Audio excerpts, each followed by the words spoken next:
Perfect. So, ja, herzlich willkommen alle zusammen, die an unserem AV over IP Meeting teilnehmen. Im Namen von Syscomtec darf ich Sie begrüßen. Wir freuen uns, dass Sie, wie gesagt, teilnehmen. Mein Name ist Manuel Grimmer. Ich bin die Vertriebsleitung bei der Syscomtec und wäre eben der kaufmännische Ansprechpartner. Rechts neben mir darf ich meinen Kollegen vorstellen, der Rudolf Huber, der ist unser technischer Leiter, der dementsprechend unterstützend tätig ist bei allen technischen Fragen. Und ich will jetzt einfach das Wort übergeben an unseren Lieferanten CYP, der heute so freundlich ist und uns sein AV over IP Einstiegssystem vorstellt. In Person von Dan von der kaufmännischen Abteilung und Kevin von der technischen Abteilung, genauso wie der Gegenpart, aber die Personen dürfen sich selbst vorstellen. So, Dan, please go ahead and start. Thank you very kindly. Thank you kindly. Good afternoon, everyone. Nachmittag, I hope that's correct. Kevin and our German is not great, so we will speak in English. Any questions at any time, just ask, and Manuel and Rudy can help us get those answers across. So let's get started. So if you're not familiar... Dan, sorry for interrupt you. Ein wichtiges Thema noch. Es wird in diesem Meeting keine Chat-Funktion geben, ganz bewusst nicht, weil wir möchten ganz gerne dieses Meeting interaktiv gestalten. Also sollten Sie eine Frage haben, dürfen Sie sie jederzeit stellen. An dieser Stelle, wo wir eben sind, dass das Thema einfach mit Leben gefüllt wird und nicht nur eine klassische Präsentation wird, sondern einfach, wie gesagt, ein normales Gespräch, das interaktiv ist, dass man sofort Fragen stellt. Das würden wir uns wünschen. Also von denen her jederzeit unterbrechen und Fragen stellen. Okay, Dan, sorry. No problem. I understood questions in there. Ask questions. It's all good. My 5 or 6 words of German are coming in very handy. So, if you're not familiar with CYP, we are known mostly for signal distribution and signal management. And today we'll be looking at 1 gig AV over IP. And hopefully no more for the rest of this day. Let's start with an overview. So as it says here, the future is here. It's called AV over IP. So what is AV over IP? It's the distribution of digital video and audio and control across an IP network. And we're seeing this used a lot more in modern times with a lot of applications. So what is it doing? It's converging video, audio, power over Ethernet or PoE, control signals, and USB functionality, all across a 1 gig network switch. You just knock it into his hands.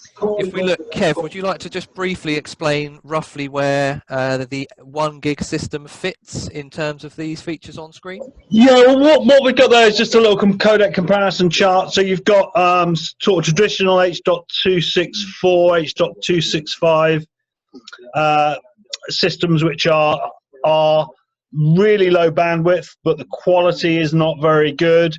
And the latency is not very good, and the signal to noise ratio is not very good, but they have a place. If you've only got Cat5 cabling infrastructures, or you've got a low bandwidth IP network, then they still have a place. And then right at the other end, you've got the SDVoE equipment, which is based on a 10 gigabit network system. So obviously the bandwidth is massive. The signal quality is really high. You know, it's as close to native as you can get. And sitting in the middle there is the IP equipment we're talking about today. This is based on a Motion JPEG, but actually it's the chip manufacturer is ASpeed, and they have a patented compression technology, which is within the Motion JPEG frame, but actually it's a unique compression codec developed by ASpeed, so it's only found on ASpeed product, and that's one of the advantages of this system. It's actually, as I said, it's patented, so no one else can use it. So the ASpeed chip, whilst it's based on Motion JPEG, the actual compression engines they're using to compress and decompress at either end are actually bespoke to the chipset. And as you can see from the chart, this system sort of sits nicely in the middle. You know, it's got a good bit of bandwidth that allows you to have good quality, even at some 4K signals. The latency is very, very good, sort of 16 to 33 milliseconds. That's dependent on the timing. So that the higher the resolution, basically, you lose a bit of latency there across there. And then the signal to noise, the peak signal to noise ratio is very good as well. I think the thing to remember with signal to noise ratio is that the higher the number, the higher it is away from the noise floor. So when you've got 45 dB, you're quite a way away from the noise floor. And even video will have a noise floor. I know with audio you can sometimes hear the noise floor, but video has a noise floor as well. So that can create artifacting if the amount of decibels that the system's pushing through is not high enough to get it away from the noisy floor at the bottom of the system. So it's a very good system. It kind of is a compromise between trying to get the best latency, the best bandwidth, and the best signal to noise ratio across a 1 GB network system. Super. Thank you, Kev. So let's have a look at some key features of the AV over IP system. So flexibility and scalability. I'm very tempted here to read all the German words, but I'm going to stick to the English words for now. So flexibility and scalability. With an AV over IP system, at any time you can add additional transmitters or add additional receivers to make the system bigger and more custom for the application. So flexibility, scalability. We have our IP CS7 controller with a simple drag and drop interface. So it's very easy for the end user to use. And simplicity. The controller, seen here, the controller has a full setup wizard. So it will guide the installer through how to set up and configure the complete AV over IP system. Let's have a look at the hardware. So on the left-hand side, you see the IP7000 transmitter, and this has the VGA in and HDMI in, as well as some other connectivity. And then on the right-hand side, you have the IP7000 receiver, the RX, and that, as we've shown here, has the HDMI output, VGA output, and also then the USB connectivity as well for things like keyboard and mouse or interactive display. Soon as well. Yes, Dan, carry on. I have the first question. I saw you wrote it support PoE. Is that the standard PoE or PoE plus? Oh, good question. Kev? The standard 802.3 AF. So it's the lower wattage PoE system. So theoretically, it will work with pretty much any PoE. But yeah, but it's the 802.3 AF standard, which is the original PoE standard. So it doesn't need, these don't need a great deal of power. It's very rare that if you get a 24-port switch that you're going to run out of power. Admittedly, you do have to just make sure when you're getting a PoE switch, you just look at the watts that are provided to the PoE and make sure you can power everything that's in your system. Obviously the watts and stuff for each one used PoE are written in the manual, so you can make these calculations. But yeah, most of the standard ones from all the well-known switch manufacturers are all absolutely fine. We've stacked them full of kit, and we still be able to get the PoE no problem. Okay, and the port, the USB 2.0 standard also the full bandwidth, the 480 megabits? Yeah, I mean, it certainly, as far as the chip manufacturer is concerned, yes, the input and the two labeled USB 2 will go up to that level. Now, obviously, you've got a maximum bandwidth for the network switches 1 gig in port. So it really does depend exactly what all the streams, what the bandwidth are of your video stream, your audio stream, your LAN stream, your USB stream. So, you know, it can go up to 400, but in practice, you're probably going to get a little bit less, especially if you're using like a 4K 30 hertz video input, because the TX has to manage the overall bandwidth to make sure it doesn't push out more than 1 gig that the network switch input can handle. This is also kind of related to the LAN as well, because the LAN is listed as you know, as 100 megabits per second, so 1 gig. But obviously, unless you're not using any of the streams, you can't possibly get the full 1 gig, because the video is using 500 and this is using that and that is using that. So whilst all of like the USB is listed as 2.0 maximum, the LAN is listed as 1 gig maximum, the realities of what you get, those are just maximums. The realities of what you are actually going to get will depend on what bandwidth you're using on each of the individual streams that are going from the TX to the network switch and then back out to the RX. Okay, perfect. Thank you. Super. I have a question too. Mm-hmm. Of course. Is it only HDMI 1.4 or the other versions? HDMI 1.4 as far as the support goes, yes. These are 1 gig systems, so they will not do 4K 60 or 4K HDR. And it's standard dynamic range also. And Yes. chroma subsampling 420. It will accept 4K 5060 420, yes. Actually, the reality is that's eating a lot of bandwidth when you're doing that. But yeah, you can put that in; it will come out the other side.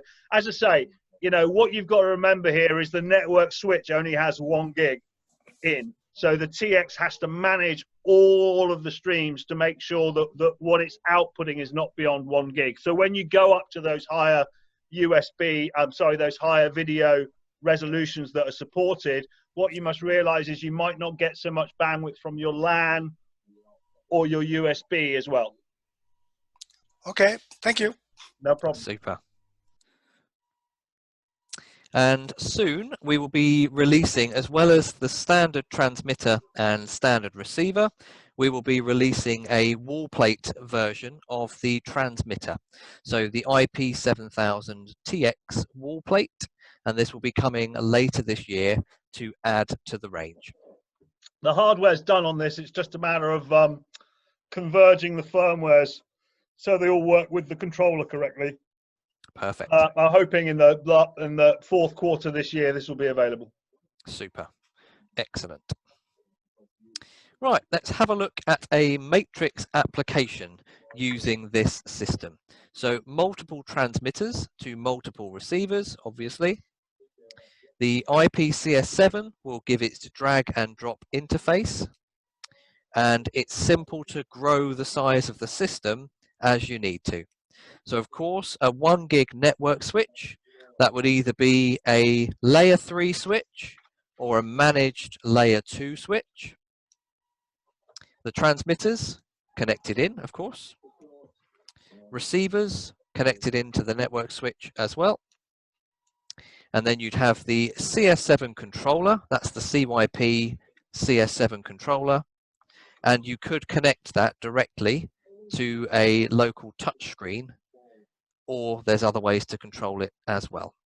So that I mean, everything's got telnet commands, so you can send commands from anywhere, either telnet into the controller to manage the switchings remotely. So you can use the web GUI, you can use telnet, you can do RS-232, but actually on the controller you have this direct HDMI output and this direct USB output, which are very common, certainly in commercial applications, that you connect those to a touch screen, and then you just have simple drag and drop control, which we'll talk about as we go through. Perfect. So that would be a simple matrix solution.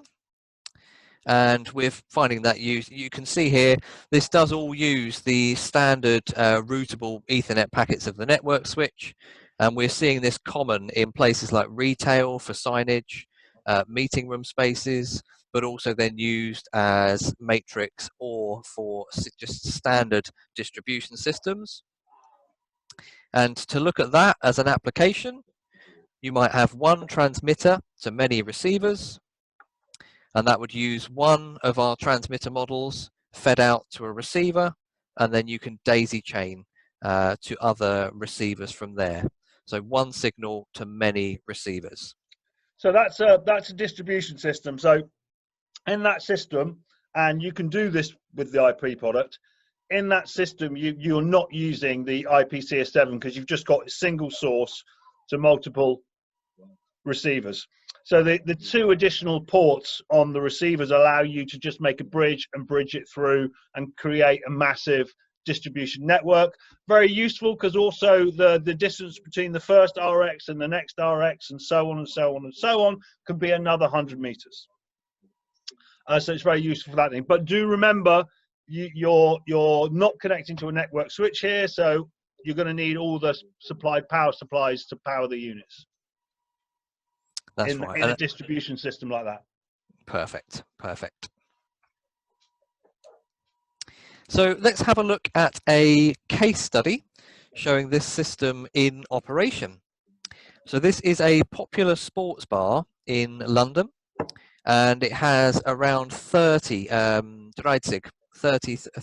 screens around this property. As you can see here, you have the control interface on a touch screen when you walk into this sports bar, and then as you can see, screens located all around the property, including video wall and LED walls.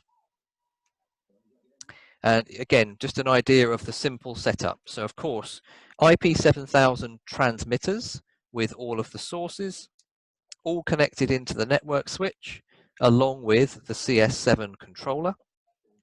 And then of course, all of your receivers all the way around that property.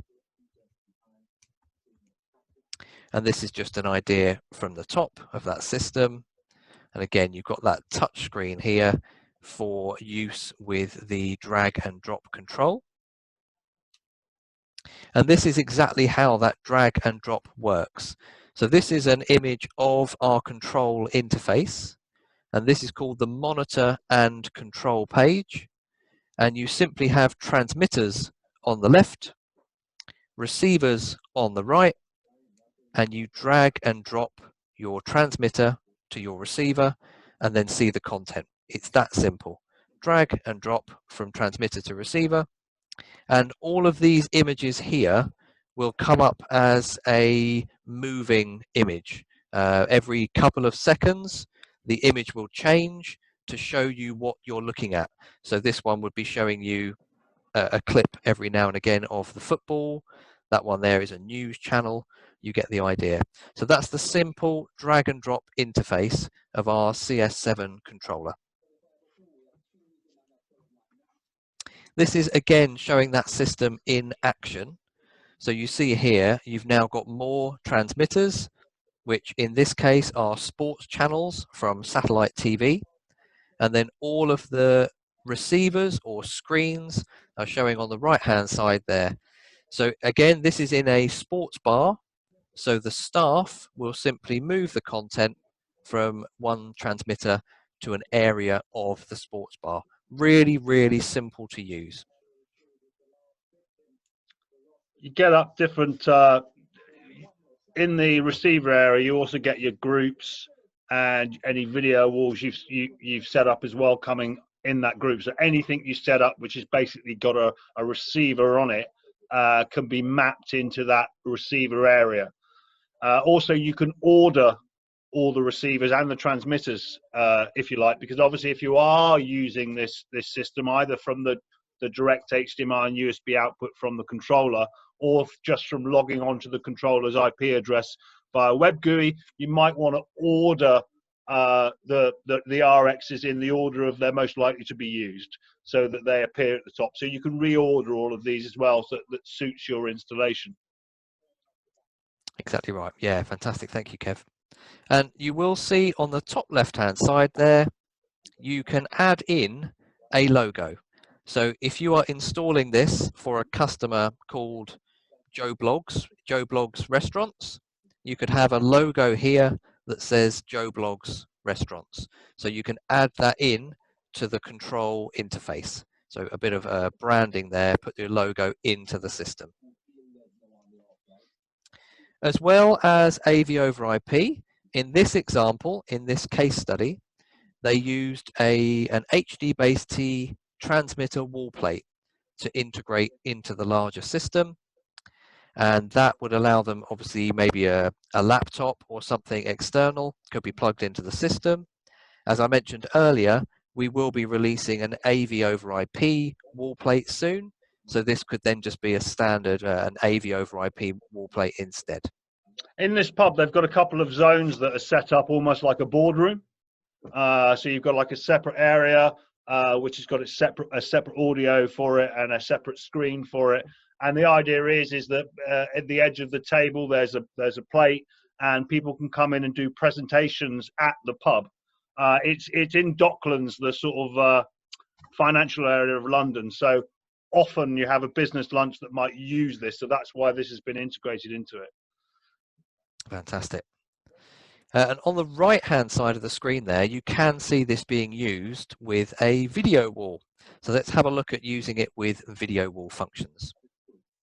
So all you would do for a video wall is have one receiver per screen in your video wall, as you see here. And then you can set up in our IPCS7 controller, you can set up those receivers as a video wall group. And as it says here, save that as a video wall group. And once you've saved it, as Kevin mentioned, your video wall will then show up in this receiver part of the monitor and control. So if you take a transmitter here and you drag that to a video wall, then the video wall will then display that single content. So really simple to set up and then really simple to use, because it will show up in this receiver side of the monitor and control section. And that's all done using the controller and the standard receivers. There's no additional hardware required to build a video wall. Perfect. Oh, and there we go, drag and drop. Very snazzy. Very snazzy. PowerPoint for the win. It's great. This one's a bit more confusing. To Manuel and Rudy, please feel free to express this clearer afterwards. But if you would like to use the system, so one large AV over IP system, but with independent zones, you can do that now thanks to our user login features. So as an example, if this were 5 different meeting rooms, 1, 2, 3, 4, 5, 1, 2, 3, 4, 5 meeting rooms, you could have a separate login for each meeting room space. And those logins could give you access to certain receivers and certain transmitters. So zone 1, you might log in as username 1, use password 1, zone 1. And the administrator would have allowed you access to selected transmitters, in this case transmitter 1, transmitter 2, and because you're in meeting room 1, you only have access to receiver 1, the local screen in this meeting room space. And the administrator might have said you don't have access to any settings. That will obviously stop the end user from changing the settings in that zone. And this can be set up over every single zone. So when you walk into zone 1, you see, for example, a little controller like this, maybe an Android PoE controller of some sort. And this would only show you the transmitters available in zone 1 and the receivers available in zone 1, and that could be across every single room. As an administrator, you could have access to every transmitter, every receiver, and all of the settings. And this can be custom done for every single login and every single zone. Would you like to explain that a little bit more, Manuel, Rudy, or are you happy with that overall? We are good. So no questions from our side. Any questions from our customers? Haben Sie irgendwelche Fragen? Nein? Then, okay, go ahead. The thing to remember is it just allows you, and this is the beauty of it, allows you to have one big system in a commercial building, commercial premises, that you're creating sub-zones for. And each zone, as far as the user of that zone is concerned, feels like a different system. But actually, it's all one big system where you've just subdivided it. So the advantage of this is if you wanted to create a zone area and you opened all the doors between zone 2, 3, 4, and 4, you could actually open all that up and create another user that was zones 2 to 5. And that would be one user still. So it just allows you to create and have users use individual sections of the IP, the larger IP system. Exactly right. Yeah, and you've said before, Kev, it is easy to set up, isn't it? It's easy to set up, easy to use. Yeah, I mean the only thing that changes as far as the fundamentals of the web GUI is that once you set up users, you have to then log in, whether it's a user login or an administrator login, in order to get to the monitor and control page. When you haven't got users set up, as soon as you go to the web GUI, either directly or through an IP address portal, you will always allow access to the monitor and control drag and drop page and the presets page. But as soon as you do users, obviously the system needs to know what user you are, so it knows what zone you're in, so that it can give you the TX and RXs that have been mapped to your zone. And as far as the PoE Android devices are concerned, it's a very good little way of doing it. I mean, we usually use just a PoE Android tablet, and basically you can just get a windowless browser, tell the Android device to boot the windowless browser on boot up, get a default IP address, which is the CS7's IP address. You can even get it to remember and save, if it's the right type of browser, you can save the username and password for that zone. So basically, when the system's turned on in the morning, the Android tab can basically boot up, go to the web GUI, log you in, and it's just sitting there waiting for the user to come in and go, right, we want to do this. And it's very easy to set up. I'm sure that syscomtec, you've done similar things with for different systems with PoE, or well, with Android-based touchscreens as well. So it's very similar to that. It's not complex. Perfect. Thank you, Kev. In fact, I'll hand over to Kev. Do you want to quickly go through some of the basics of the GUI? Yeah, conscious of time, but we'll do so. So, so this is version 2 of a big revision of the firmware for this controller. So in the bottom right-hand corner there, you have the CYP logo and the cog icon. This takes you to the system settings page. So if you need to make any system settings page, you need to do it there.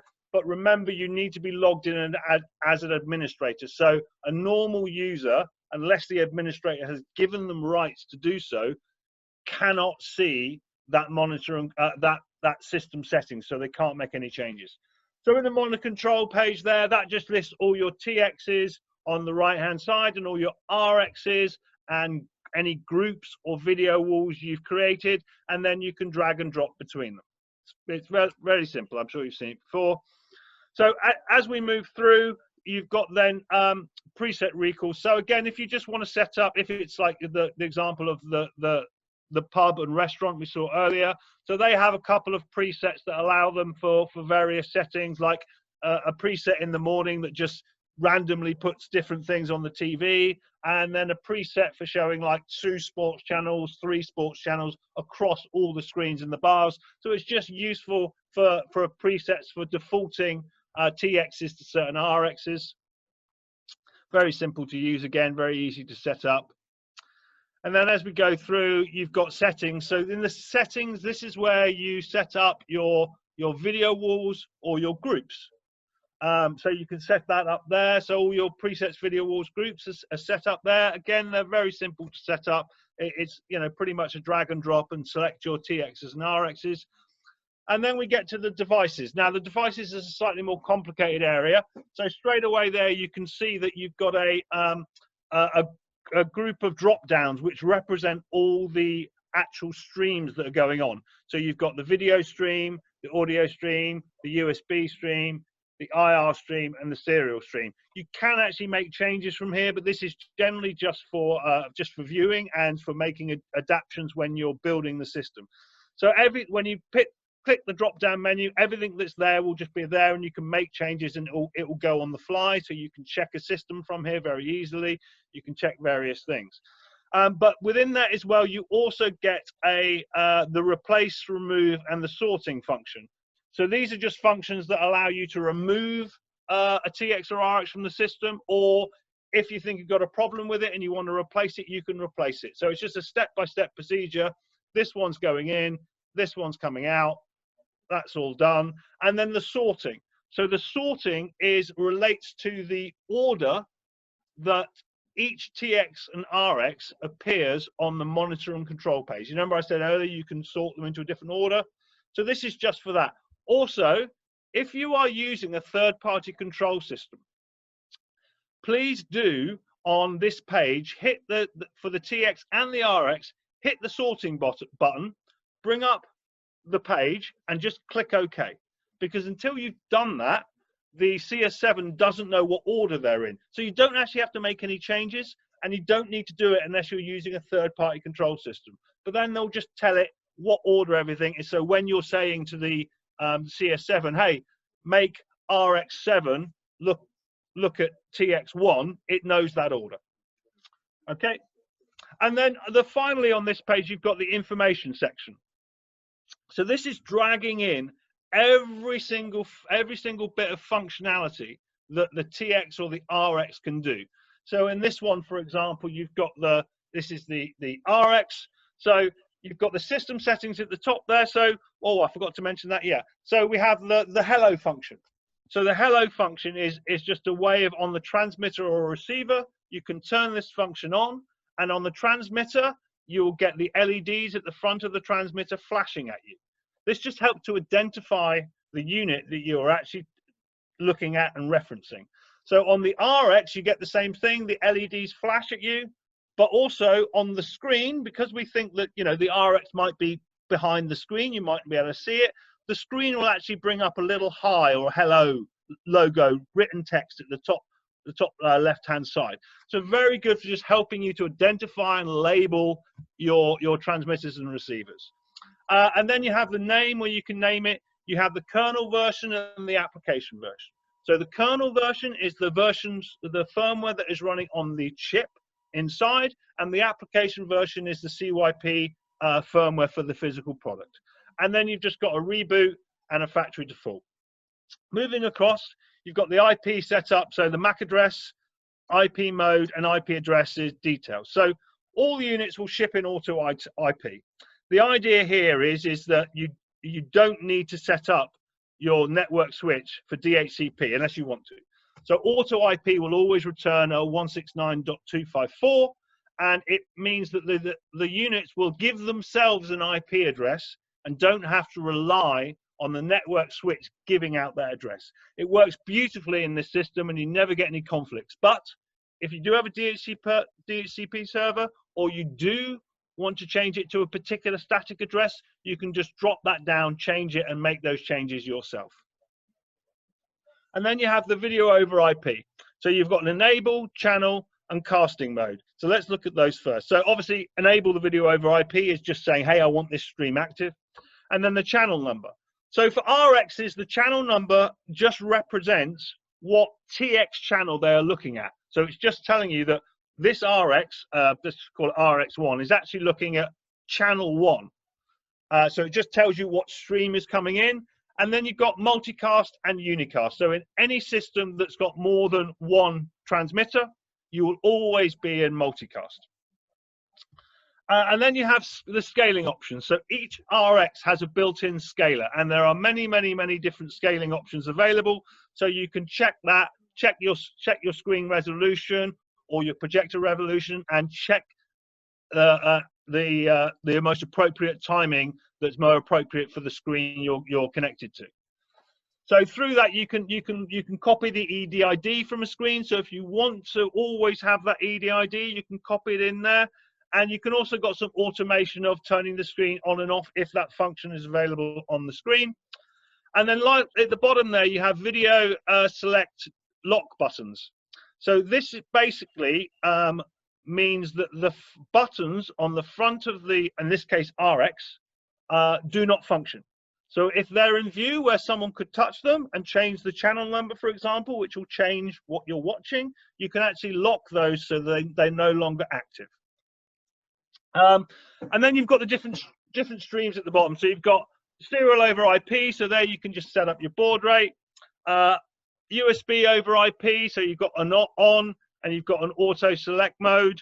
And then you have a compatibility mode there, the keyboard and mouse over IP. So if you're using a keyboard and mouse and it's either having some problems, or maybe you're using a touch screen that doesn't seem to be quite perfectly working, just tick that box and it will attempt to improve that. It's generally with touchscreens. I've found generally I've not really had to use it, but it is useful in case you do have a problem. It puts the USB in a more compatible mode for keyboard, mouses, and touchscreens. Video wall there, that is just a reference really. It's just telling you, is this in a video wall? So is this RX in a video wall? So when you've got 1111, you can tell it's not in a video wall. So it helps as a reference. And then a really important bit at the end, the free routing bit. So this is all about whether you want a particular stream to not move from its TX RX setting when you use the drag and drop in the monitor and control section. So a classic example of this is I have a projector at RX1 that is being controlled from TX1 by RS232. So I set TX1 to RX1, and I then go into RX1 and I turn off enable serial. So this means that you have now locked the serial, the RS232 bus, from TX1 to RX1. And whenever your customer or you or anybody makes a change with the drag and drop or a telnet command to change the RX to a different TX, that serial RS232 bus stays TX1 to RX1, even if the video, audio, USB, and IR are now looking at TX7. So it's a really useful way of locking down one particular stream element of the system. It's also used sometimes for locking audio. So if you always want audio from the radio, but you're switching the video around, you can untick it. So again, it's a very, very useful bit of functionality. Perfect. Let's move on to the TX, I think. Yeah, the TX is essentially very, very similar. So you can see there that the system IP setup, serial and USB are the same. So the video over IP. So this is where on the TX the channel number is important. Each TX needs to be on a separate channel. So think of it as if you try to tune in to two TV channels at the same time. So if you've got two TXs on the same channel, channel 1 for example, when the RX tries to grab that channel, it's getting two streams.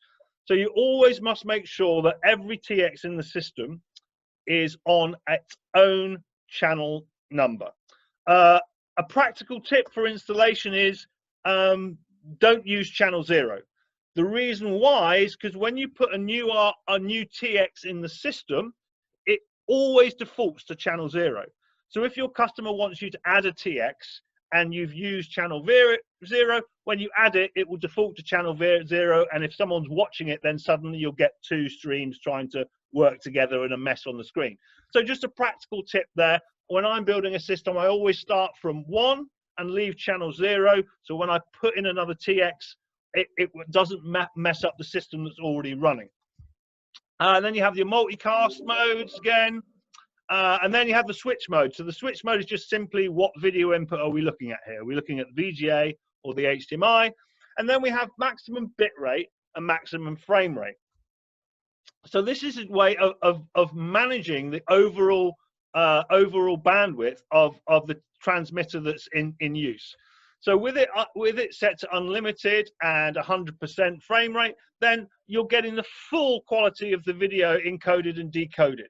But if, for example, you've got quite a static screen and you're trying to just, it's just a scoreboard of some description, you could actually turn that maximum frame rate down, which would allow you, for example, to get faster USB and faster LAN serving because the video is no longer taking up so much bandwidth. Superb. So moving across, so this is now the system settings page. So here, that's thank you, Dan. That's under the icon cog. So you have some downloads. So the settings download is if you've got a configuration that you want to save, perhaps you're doing a similar installation, or more importantly, you just want to save it in case you need to come back later. You can just download the system data there, and you can see underneath that you've got a settings upload. So this allows you to just download and upload system settings. And then we have 2 icon-based settings. So the favicom is the little small icon you see in every tab of a web page. So if you want to change that little icon to something that's more appropriate, if you're logging onto this through the IP address, then you can do it there. And then we have the logo. So you see it here, we have in the bottom right, we have our CYP logo and our cog icon. And then at the top left, we have another CYP logo. So this CYP logo at the top left, this can be replaced. So if you're using the direct HDMI output and USB for control, and it's going to a touch panel or something similar, and you'd like to put your customer's logo or customer's details there, you can just upload a new icon there and it will appear. Quite a useful little function. And then we go over to the LAN settings, I believe. Oh, yeah. So the CS7 has 2 independent LANs. So the idea here is because this is a 1 gig network system, the gigabit switches are no longer expensive in any way. They're really, really quite cheap. And so the idea is that LAN 1, which is your PoE connection for the CS7, this connects to your video over IP network. And then LAN 2, you connect to the wider networking so that you can access the IP CS7 from your normal work network. Again, a lot of the time this can be used in installations to bridge the gap and allow a third-party control system that's connected to a different network system, like the normal network system, to bridge that gap so it can still talk to the CS7 and the CS7 can still talk to the rest of the system. Oh, sorry. No, that's okay. So then you've just got simply here now, we'll just go through, we've got logging in, logging out, changing of passwords, defaulting units, reboots, and restart screen. Restart screen is if you think that the web browser on one of the, so you're looking through the IP address, the web browser, something's maybe gone wrong with it, so you can, that's like a forced refresh for the web browser. And then we have the wizard. So the wizard, as Dan mentioned, is just a way of going through the system setup very easy. So it will find all your TXs, find all your RXs, ask you whether you want presets, macros, video walls, and it's a very, very useful function, especially the first few times you actually use the system. If I'm completely honest, once you're used to using this system, you don't have to use it. I haven't used it for years because also, as soon as you connect everything and power it all on, the system will auto-propagate all the TXs and RXs. So everything you can do in the wizard, you can do from the web GUI anyway. The wizard just allows you the first few times you use it to try and get used to how the system operates. So it's a very, very nice way of just getting used to how the system works. And then we have the user settings there. So this user settings, this is where you set up all the different users for the different zones we were talking about earlier. So zone 1, username zone 1, password Dave, you know, and so all of that is just set up. One thing to remember when you're setting up users is what you need to do is, if you need to use presets, groups, and video walls in an individual user, log in as the administrator, set up the user, and allow them to have system setting changes. Allow them to make system setting changes. Then you log in as that user, you create your video wall, you create your presets, you create your groups. Then you come out, log back in as the administrator, and remove the system settings preferences to allow them to do it. So now you've got all the groups, presets, and video walls set up for that particular zone, but the user now who logs in can't see all the system settings. So again, quite a practical way forward. And then down the bottom there, we've got firmware versions. So it allows you to update the TXs and the RXs and the controller itself directly from the CS7's webpage. Wonderful. Thank you, Kev. Just quickly, I know we're a bit short for time, so just to say, this system and from the case study we looked at earlier can all be housed in our RAX 600 system. So these units here are the IP 7000 transmitters, and they fit straight in. If you have smaller devices, you can fit them in with our blanking trays. So this will all fit into a standard 19-inch rack enclosure with our RAX 600. We do then have separate power managers available for this RAX series as well, with things like timers built in. And then you do actually have the RAX fan, which again could just fit in straight into the RAX system, allowing you to house your IP 7000 transmitters, as you see here on screen. Just to quickly summarize them, we're pretty much done.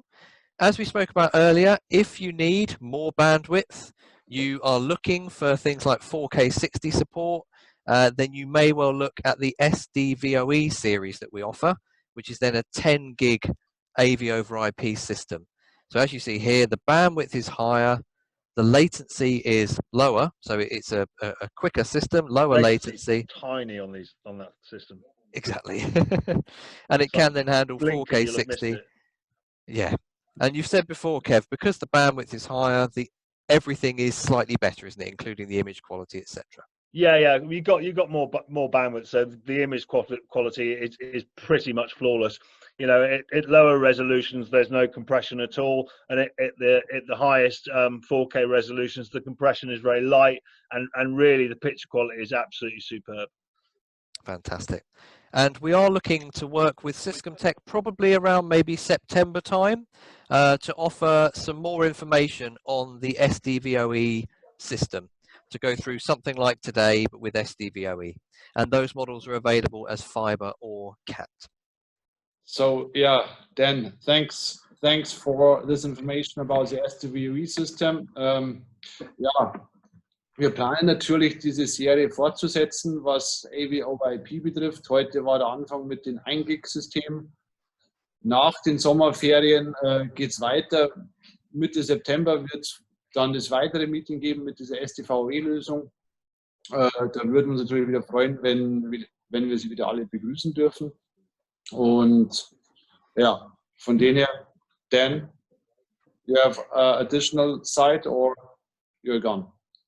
No, I think that's pretty much it. Just saying there are some additional videos on our YouTube channel, the CYP Europe YouTube channel. And obviously you guys at syscomtec, you know, any questions that your customers have, feel free to raise them with you guys. And then obviously you know, you've always got our support this end as well. So yeah, on behalf of Kevin and myself, thank you for joining us. And any questions, do feel free to put them to us. Absolutely. Yeah, thanks everybody for joining today. Really good to see you all here. I hope everything is good with you and your families. Dan, Kev, thanks so much for the time. auch von unserer Seite, von syscomtec, vielen Dank für die Zeit, fürs Zuhören. Für Fragen stehen wir natürlich jederzeit zur Verfügung. Im Nachgang des Meetings werden wir jeden nochmal individuell anschreiben mit allgemeinen Informationen und somit haben wir die Chance, einfach das Gespräch zu vertiefen, wenn es Fragen gibt. Vielen Dank von unserer Seite. Ciao. Wonderful. Thank you. Auf Wiedersehen. Take care. Thanks, everybody. Take care. Bye-bye. Thank you very much. No problem. Thanks, Eric. Thank you. Cheers, Manuel. Cheers, Rudy. Bye-bye. Take care, buddy. Bye-bye. I'll see you soon, Dan. Yeah, speak to you soon, Kev. Bye, buddy.